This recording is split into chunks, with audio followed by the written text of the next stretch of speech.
Clive Rossfield, First Encounter. Firstborn son of Archduke Elwin, ruler of Rosaria. From a young age, Clive dedicated himself to mastering the blade, and his practice paid off when he was appointed First Shield of Rosaria, tasked to guard the Phoenix and blessed with the ability to wield a part of his fire. At Rosalith Castle, firstborn son of Archduke Elwin, ruler of Rosaria, though all expected him to inherit the Phoenix's flames and awaken as his dominant, destiny instead chose his younger brother Joshua to bear that burden. In search of a role of his own, Clive dedicated himself to mastering the blade, and his practice paid off when he was appointed First Shield of Rosaria, tasked to guard the Phoenix and blessed with the ability to wield a part of his fire. After the fall of Phoenix Gate, firstborn son of Archduke Elwin and First Shield of Rosaria, thought it was his sworn duty to protect his father and younger brother. Both lost their lives in a tragedy brought about his mother, Duchess Annabella, taken into custody by the Imperial Army. He was branded as a bearer and forced to serve as a slave soldier. At the Battle of Nassau, a slave soldier for the Holy Empire of Sambrek, now in his 13th year of servitude, though drafted as a frontline infantryman, the magical might granted him by the blessing of the Phoenix quickly saw him promoted to an elite squadron of assassins, where he was assigned the moniker by which he is now known, Wyvern. Their latest mission to descend into the Nassau Defile, where bloody battles rages between the Iron Kingdom and the Republic of Dalmatia, and take the head of Shiva's dominant. As Imperial deserter, an Imperial barrier turned deserter after refusing to slay the dominant of Shiva, choosing instead to turn his blade on his own sergeant as a force of crusaders closed around him. His freedom seemed as if it would be short-lived, until the timely intervention of Cid, a man who shared Clive's desires to see the dominant freed from their clutches. Together, they escaped to Cid's secret hideaway. After Ifrit's awakening, an Imperial bearer turned deserter who joined forces with Cid to hunt down the second dominant of fire. However, after being drawn into a fierce battle with Benedicta, dominant of Garuda, the power of the mysterious icon Ifrit awakens within him, and he discovers that the dominant of fire he has long been searching for, the one who killed his brother, was none other but himself. At Eastpool, an Imperial bearer turned deserter, he and his childhood friend Jill journeyed to their homeland of Rosaria to learn the truth of the events that shaped their histories. Their path takes them through the village of Eastpool, where they meet with Hannah Murdoch, wife of the late Lord Commander.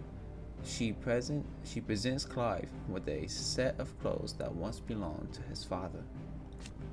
After joining Cid, an Imperial bearer turned deserter, he returns to the ruins of Phoenix Gate, where his father and brother died 13 years before, and learns that he is indeed the dominant of fire, Ifrit, the one who took his brother's life. Anxious to atone for his crimes and filled with righteous anger after witnessing the massacre at Eastpool, he pledges himself to Cid's cause to free all of Valesty from his bonds, not only those between bearer and master, but those between man and Mother Crystal. 5 years on, an Imperial bearer turned ally of Cid the Outlaw. In truth, however, he is something much more. Not only the firstborn of the Archduke of Rosaria, but also the dominant of Ifrit, with the ability to absorb the power of other icons. In the 5 years since the fall of Drake's head and the death of his mentor, he and Jill have strived to continue Cid's legacy, the light of Ramun forever in his heart. At the new hideaway, after Cid fell and his hideaway was reduced to rubble at the hands of Hugo Kuka, Clive took on both his predecessor's name and role, becoming the second Cid the Outlaw and leader of the re-established resistance. Together with the other survivors and the new recruits, he continues Cid's mission to emancipate bearers and rid the realm of mother crystals. As Muthos, dominant of the second icon of fire, Ifrit. Unlike the other dominants, Clive has the curious power to absorb icons from their hosts and wield their strength as his own. The being known as Ultima appears to crave this same power, identifying Clive as Muthos, a vessel for power unlimited. However, Clive refuses to surrender himself to Ultima's will, making of this godlike being another enemy in his fight to build a world where people can live on their own terms.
Jill Warwick. First encounter. Born a princess of the Northern Territories, Jill was made a ward of Rosaria after her homeland's insistent raids were quelled by the duchy. She was raised in Rosalith Castle alongside Clive and Joshua, who came to love her as a sister. After the fall of Phoenix Gate, born a princess of the Northern Territories, Jill was made a ward of Rosaria after her homeland's insistent raids were quelled by the duchy. She was raised in Rosalith Castle alongside Clive and Joshua, who came to love her as a sister. When she waved the brothers farewell on the day they departed for Phoenix Gate, little did she know of the misfortune that awaited both them and her.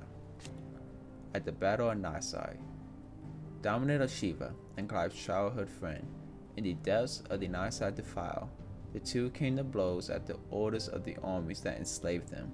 Jill fighting to defend the priestess of the Iron Kingdom, Clive obeying the Emperor's orders to take the head of Shiva's dominant. Exhausted from her tilt with Titan, Jill came close to falling to her assassin's blades, but was spared at the last moment when Clive's memories of their time together came flooding back. Unconscious, Dominator Shiva and Clive's childhood friend. In the wake of a tragedy at Phoenix Gate, Jill was taken prisoner by the Iron Blood army that marched on Rosalith and held captive on Hare Islands. It was there that she awakened as the Dominator Shiva and was forced to serve as the Crusaders' weapon in the Holy Wars. Awoken, Dominator Shiva and Clive's childhood friend, after Clive and Sid spirited her away from the battlefield, where she was being forced to fight for the Iron Blood. Jill was placed in the care of the hideaway's talented physiker Taria, who nursed her back to health. Finally, awake after her long period of convalescence, she sets out with Clive to discover the truth of her past.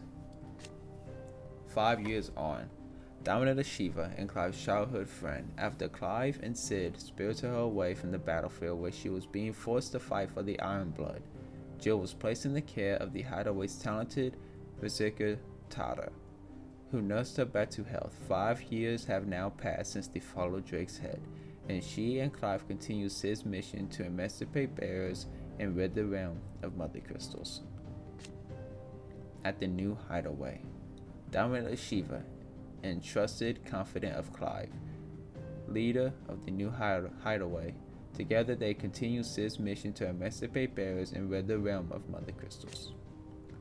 On the Shadow Coast, Dominator Shiva and trusted confidant of Clive, leader of the new hideaway. After Clive was bested by Barnabas in the bed of the Nadia Nero, the two fled to the Shadow Coast. It was there that she entrusted her icon to him that he might have the strength to fight their fate to the last. A hidden past. Dominator Shiva and trusted confidant of Clive, leader of the new hideaway, born a princess of the Northern Territories. Jill was made a ward of Rosaria after her father, the Silver Mane's assistant raids were quelled by the duchy. She entrusted her icon to Clive that she was bested by King Barnabas, that he might have the strength to fight their fate to the last.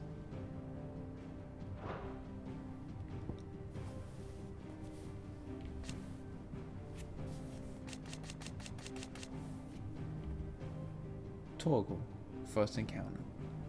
Clive's faithful friend, brought back from one of the Archduke Elwin's expeditions to the frozen Northern Territories, where he was found half-starved and shivering in a snowfield. Having presumably been separated from his pack, Elwin gifted the puppy to Clive upon his return, and the two became nigh inseparable. After the fall of Phoenix Gate, Clive's faithful friend, brought back by Archduke Elwin from one of his expeditions to the frozen Northern Territories, where he was found half-starved and shivering in a snowfield. Having presumably been separated from his pack, Elwin gifted the puppy to Clive upon his return, and the two became nigh inseparable, until the tragic events at Phoenix Gate tore them apart. At the Battle of Nisai, Clive's faithful friend, now fully grown after the tragic events at Phoenix Gate. Clive believed that Torgal was lost to him forever. However, their paths were to cross again some 13 years later when Torgal's new master Sid came to Clive's rescue in the depths of the Nassau Defile. Despite their long years apart, the two knew each other as if not a single day had passed since their separation. Reunited with Clive, Clive's faithful friend, the two were separated on the night of the tragedy at Phoenix Gate, yet reunited 13 years later in the depths of the Nassau Defile. In the intervening years, Torgal not only grew into a fine hound, but met with Sid, who trained him to work as a hunting dog. After meeting with Clive again, Torgal gladly returns to the service of his former master. At the new hideaway, Clive's faithful friend, he is fiercely protective of him and his allies.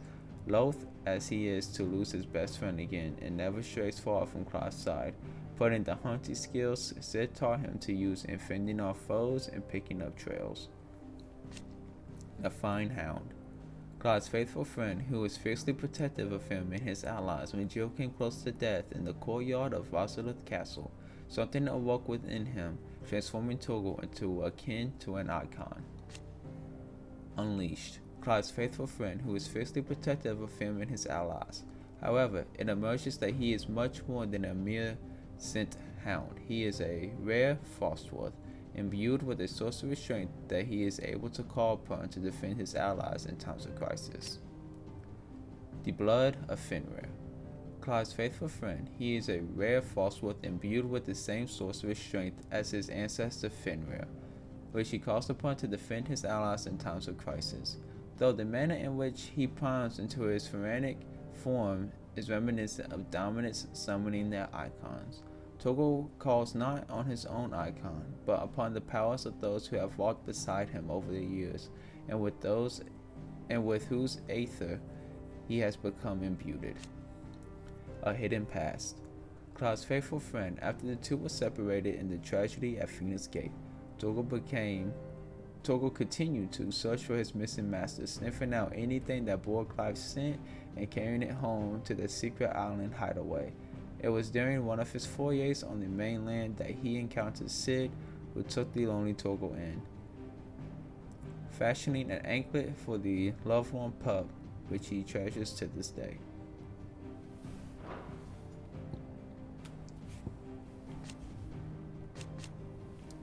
Ambrosia. First encounter. Born in the stables of Rosalith Castle, Ambrosia was chosen by the young Clive Rosfield to be his personal steed and raised by him from a chick. She is a proud bird and deeply loyal to her master, quickly turning her beak upon any but he who should attempt to pet her. Night of Flames. Clive's personal steed during the attack on Phoenix Gate, she raced to Clive's rescue, saving him from certain death at the cost of an eye, a price she gladly paid.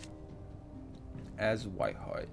Clive's personal steed, after losing her master at Phoenix Gate, Ambrosia found a new flock and led them in defending honest merchants from beasts and bandits, earning herself the love of the locals in the name Whiteheart.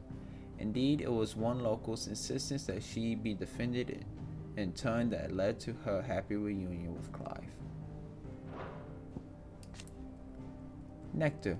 The hideaway's resident Moogle, whom Sid found trapped between fallen ruins and brought back to his dead land home, while all others here is worse as gnawed by a succession of adorable Kupo-like cries. Clive is somehow able to make sense of them, learning that the creature professes to be a mighty hero who would see the terrible fiends that plague the realm laid low, for which purpose is persists in drawing Clive's attention to the hunt board.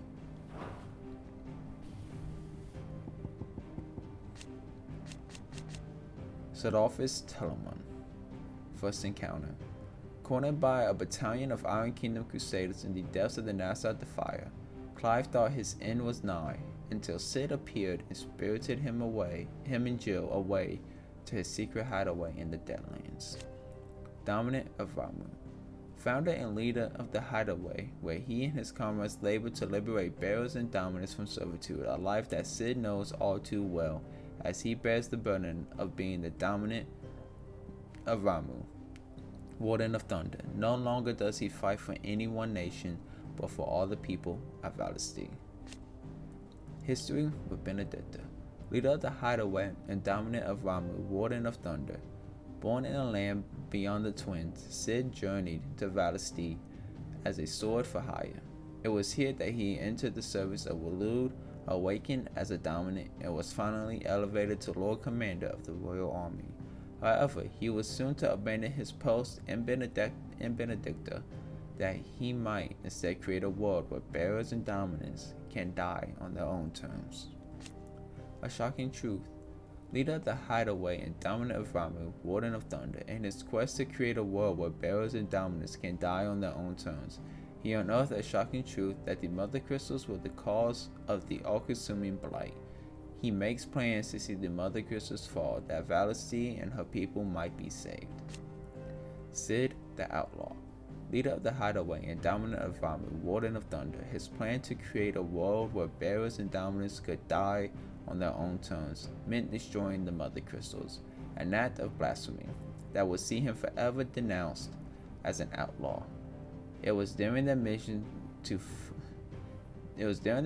fell Drake's head in 873 that Sudolphus Talmon lost his life to a beast from the beyond, passing the title Cid the Outlaw on to his protege, Clive.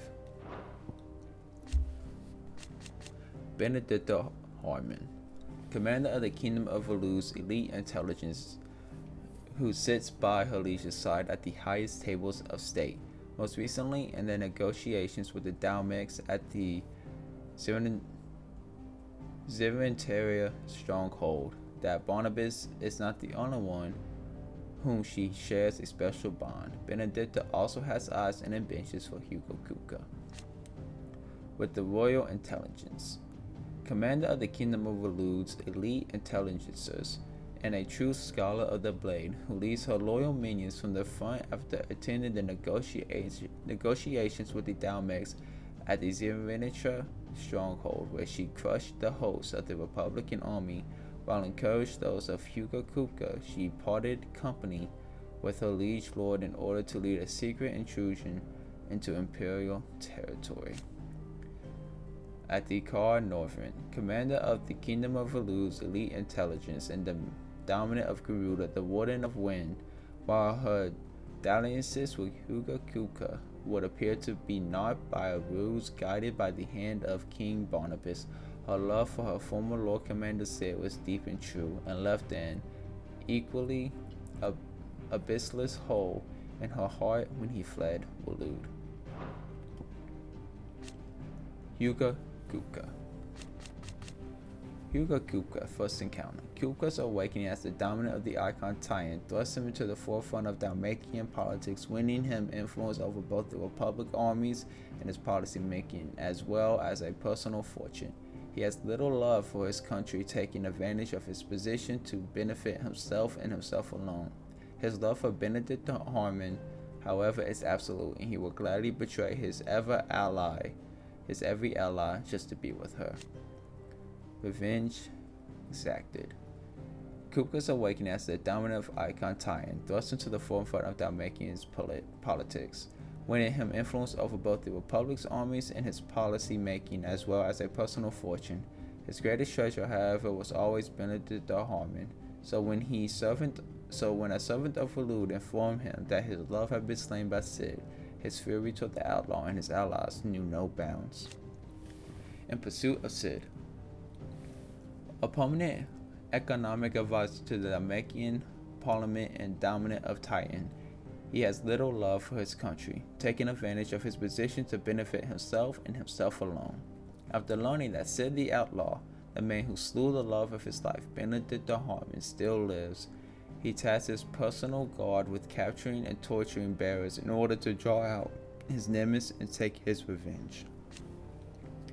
At Rosalith Castle, dominant of the Icon Titan, Warden of Earth, on learning the identity of the one who slew his beloved Benedicta, he sends his forces to ransack Rosalith, capital city of Rosaria and Clive's former home.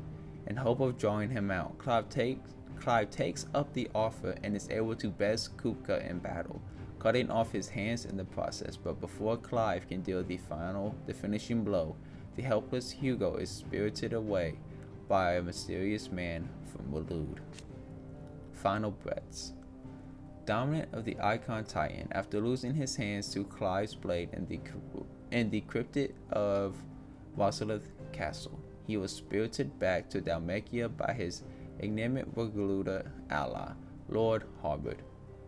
Clive followed after, storming Kupka's stronghold in the heart of Drake's Fang to finish him once and for all.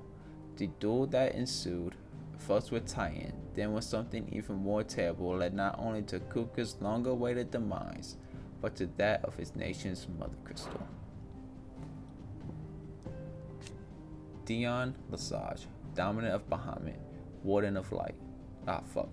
Dion Lesage.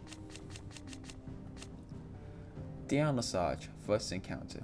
Leader of the Dragoons, the most elite warriors of the Holy Empire of Sanbreg, are the first to leap into the fray when the Empire finds herself under threat. Often, literally, Dion is also the Dominant of Bahamut, Warden of Light. At the Battle of Belen's Tor, fourth son and loyal subject of Empire Sylvester, ruler of the Holy Empire of Sanbreg, as well as leader of the Empire's most elite fighting force, the Dragoons. Dion is also the Dominant of Bahamut, Warden of Light, and has often been called upon to summon his icon in defense of his countrymen, most recently in the year of the realm 873, when Odin took to the field against him in the Battle of Belen's Tor. Following Olivier's ascension, Prince of the Holy Empire of Sanbreg and Dominant of Bahamut, he is deeply loyal to his father, Emperor Demetrius Sylvester, and is much pained by his Radiace's recent cold-heartedness towards both his people and himself, a change that Dion learns was truly the result of Annabella's scheming. Revolt. A prince of the Holy Empire of Sanbreg and Dominant of Bahamut, Dion led his dragoons in revolt against the perceived treason of Empress Abella and her son Olivier, but was instead goaded into slaying his own father and driven to madness, transforming into Bahamut and laying waste to much of the Dominion. Rescued in Twinside. Dominant of Bahamut, Warden of Light, after laying waste to much of the crystalline dominion in an Ultima-inspired frenzy, Clive evacuated him to the hideaway, where Talia labored to mend his wounds. Finally awake, he escaped to the dominion to survey the damage he had done, and collapsed from shock, awakening again to find himself in the care of a young medicine girl named Cahill. At the sack of Rendelia, Dominant of Bahamut, Warden of Light, making good on his promise to Joshua Rosfield to join him in his fight against Ultima, Dion rallies his dragoons to the defense of the Dalmatian capital of Rendelia, saving the city from Akashic assault.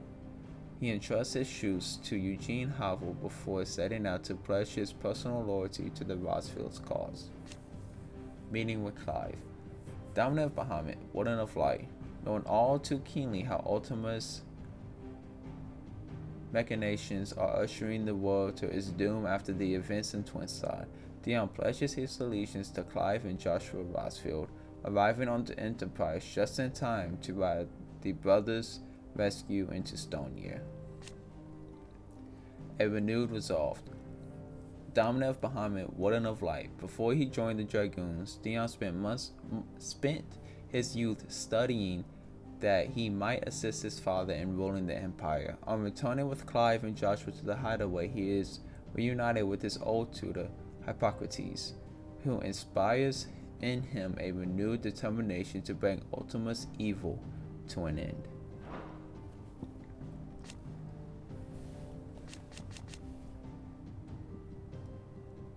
Royal Knight Lord Commander. Lord Commander of the Kingdom of Elu's armies, he accompanied his liege to Fort Zeniter in the Republic of Dalmatia to negotiate the provisions of reinforcements from the Royal Order of Knights. Lord Hubbard. Lord Commander of the Kingdom of Valu's armies, Habard is known to many as the Constant Knight by the reason of his unchangingly icy dem- demeanor and his unwavering loyalty to his liege. Indeed, he appears to command Barnabas's complete trust, having been gifted full command of the Royal Order of Knights. Despite his apparent youth, the capacity in which he evacuated Hugo Kupka from Razeth Castle, however, remains a mystery.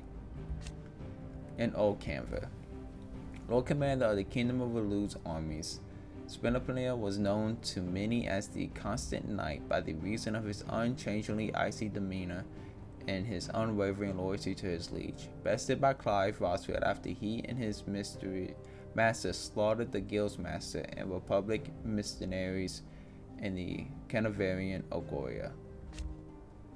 Sulla Penard harbored at the Ironworks, Lord Commander of the Kingdom of Valu's armies, despite apparently falling to Clive Rosfield's blade. Outside the Cavarian Agora, he appeared again in the Ironworks, conjuring countless doubles of himself that set upon Clive and his allies, providing Joshua's theory that the Constant Knight was no mere swordsman, but a magical creation of King Barnabas. Death. Lord Commander of the Kingdom of Valu's armies, he was in fact a magical creation of Odin, and when his master Prime Senopona followed, taking the form of the icon's six-legged steed. But an Agi cannot exist without its icon, and when Barnabas died, so did he. Barnabas Thalmir, the King of Valud, first encounter. The aloof and unshakable Barnabas Thalmor, first of his name, few can meet his daily gaze without flinching. At the Battle of Belenus Tor, King of Valud and dominant of Odin, the Warden of Darkness. At the Battle of Belenus Tor, he not only took personal command of the royal army, but rode into the fray himself, galloping through the air atop his six-legged steed and goading Bahamut into a duel that shook the skies. Valud's ambitions. King of Valud and the dominant of Odin, the Warden of Darkness. Though his nation's isolation in ash allows Barnabas to remain aloof from the affair of Storm, he has oft elected to do precisely that. His movements of late would suggest that he has ambitions on the western continent. Past uncovered. King of Valud and dominant of Odin, the Warden of Darkness. Barnabas is also a feared warrior in his own right. After journeying to Valestive from the outer continent as a young man, he led his people in overthrowing the ancient kingdom of Vedamark that once ruled upon northern Ash, and established his new kingdom of Valud upon its ruins. Atop of Revere. King of Valud and dominant of Odin, the Warden of Darkness, Sikon of a tribe that crossed the seas to Valestive from the southern continent many centuries before, Barnabas remains a zealous adherent of the ancient religion, the Circle of Malice. Tasked by his god Ultima to assist with the perfection of his vessel, Barnabas put Muthos to the test, at last judging Clive worthy and surrendering his strength to him with his dying breath.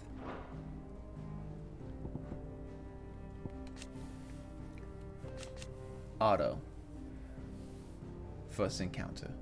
Chief steward of Sid's hideaway, who manages the day-to-day running of the operation in Fransteed. Sid often being taken far away by his barrel liberating activities. Even when Sid is at home, he prefers to leave such busy work to Otto, much to the hard pressure pursuers in the nation. At the new hideaway. Chief steward of Clive's hideaway, Otto continues to serve the same role he did under Sid, being the primary person in charge of all monies and information coming into and going out of the hideaway. A hidden past. Chief steward of Clive's hideaway and Sid's hideaway before it. He first met Sid aboard the trading ship he worked as a pursuer, and the two became fast friends. However, after his firstborn awakened as a bearer and his family gladly condemned the son he loved to a life of slavery, Otto could no longer turn a blind eye to the suffering of those touched by the ether. His friend rallied to his cause, and together they swore to save Otto's son and others like him. Gav, first encounter.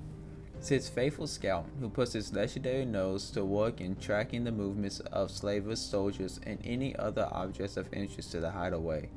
The ever-agreeable fellow, only too gladly delving behind enemy lines if he can get a good story or two out of it. At the King's Fall. Sid's faithful scout, the ever-agreeable fellow, volunteered to follow after the dominant that Clive had long been hunting, only to find himself being hunted in turn by the Imperials. As luck would have it, Clive arrived in the nick of time to save his life, forging an unbreakable bond between them. At the new hideaway. Sid's faithful scout, now one of Clive's closest and most trusted allies, he continues to put his legendary nose to work in service of the hideaway, the information he brings back from his expeditions proving invaluable for the Curse-breakers in their efforts to save bearers from servitude. Though he lost an eye during Hugo Cooper's attack on the old hideaway, his scouting sense remained undimmed. A hidden past. Sid's faithful scout and now one of Clive's closest and most trusted allies, born the youngest son of a large family. He had always longed to be a big brother. However, just as his mother was ready to give birth to the sister he had impatiently awaited, his entire family was slain in an imperial raid on his village. Now he has a new family and the members of the hideaway, and swears to protect them where his younger self could not. Talia.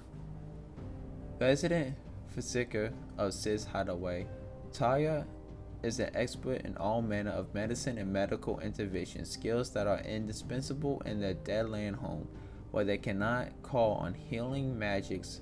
After Sid brings an unconscious Jill back to the hideaway from his expedition to the Northside Defile, she is placed into Talia's care. At the new hideaway.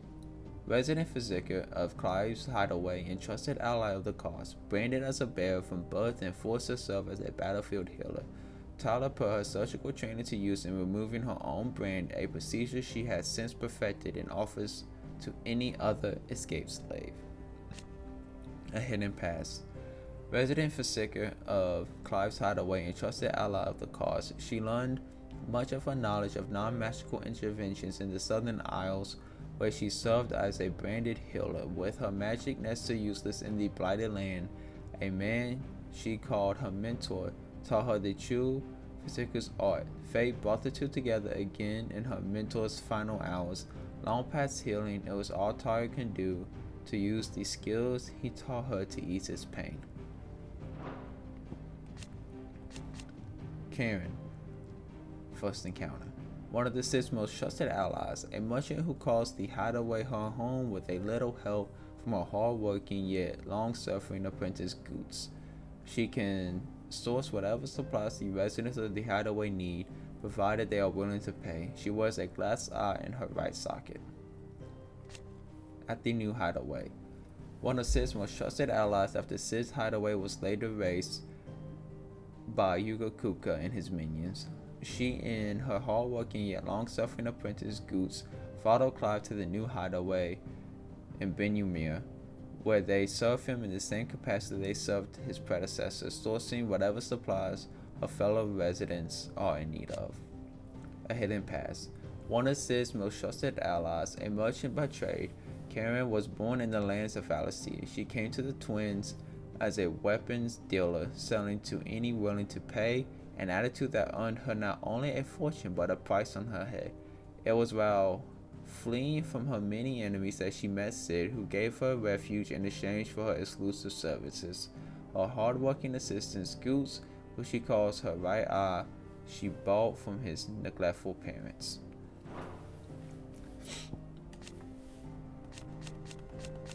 Goots. One of Sid's trusted allies, a gentle giant who has a warm word for everyone.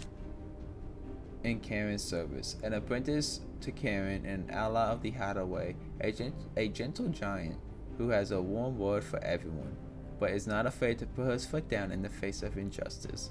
Goose's ever-waking moment is spent in the service to his Nan, and he can do little of his own accord without her express permission. As a apprentice, Smith.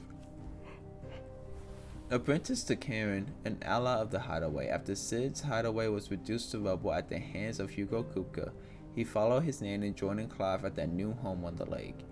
He has a keen interest in smithing and spends the little spare time he is granted heating and hammering metal, just as Blackthorn showed him. On the road to the Dominion. Apprenticed to Karen, an ally of the Hideaway, he is the proud bearer of a trader's pass that allows him to travel freely across the realm, something that is indispensable in completing the errands that Karen sets him. He is latest tasked to journey to the Crystalline Dominion in the company of Clive and Jill, using the pass to cross the heavily guarded and fortified border. Following the destruction of Twinside. Apprenticed to Karen and ally of the Hideaway, he aided Clive and Jill in gaining entry to the besieged Crystalline Dominion by having them pose as sellswords hired to protect an honest merchant visiting Twinside to trade in smithing paraphernalia. Somehow, surviving the chaos that was to follow, he was scooped up from the ruined city by Joshua, who transformed him to the Phoenix to effect his allies' escape. A hidden past. Apprenticed to Karen, an ally of the Hideaway. Karen purchased Goose from his neglectful parents after witnessing how they abused and undervalued their child, and has been his pleasure to serve her ever since. His nan feels much the same way about him, going so far to call him her right eye. On the rare occasion she lets her true feelings slip.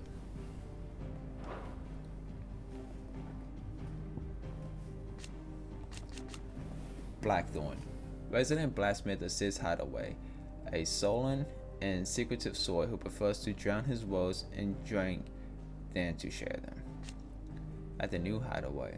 Resident blacksmith of Clive's Hideaway, where he keeps the new Sid the Outlaw and his allies well outfitted with arms and armor. Though he's usually a sullen and secretive sort, his knowledge he is happy to share with Goose, who has long been eager to learn the art of smithing. A hidden past. Resident blacksmith of Clive's Hideaway, he originally hails from Darvist, in the far-flung deserts waste of Dalmatia, where he insulted both Prentice, though he has not returned for many years, not least because his former friend still bears him a deep-seated grudge. Reconciled. Resident blacksmith of Clive's Hideaway, he originally hails from Darvist in the far-flung deserts waste of Dalmatia, where he insulted both Prentice. After an ether flood filled the nearby mines and the town was set up by Akashic beasts, he rode to Darvist's defense, settling the bad blood between them once and for all. Together he and Zoltan forged the Ragnarok, the legendary blade whose designs were bequeathed them by the Master Vulcan.